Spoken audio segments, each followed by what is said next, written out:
Et puis l'actualité du secteur auto au salon de Munich, c'est Renault qui a dévoilé hier soir la 6e génération de sa Clio, un enjeu majeur pour le constructeur, pour le nouveau directeur général aussi, François Provost, qui a fait le déplacement pour ce lancement stratégique auquel vous avez assisté, Justine Bassogne.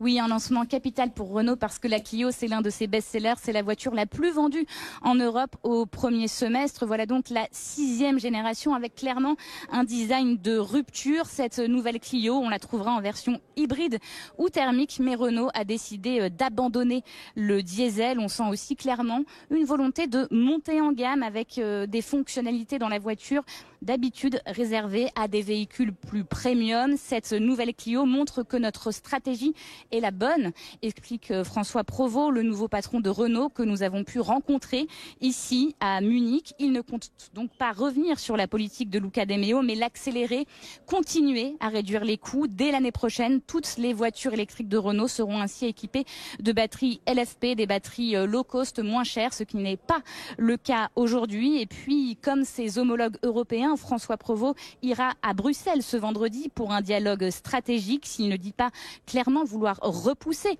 la date de 2035 où on ne pourra plus vendre de voitures thermiques en Europe. Il dit aussi assez clairement que cette réglementation européenne ne fonctionne pas. Cette logique n'est pas la bonne, nous a-t-il dit.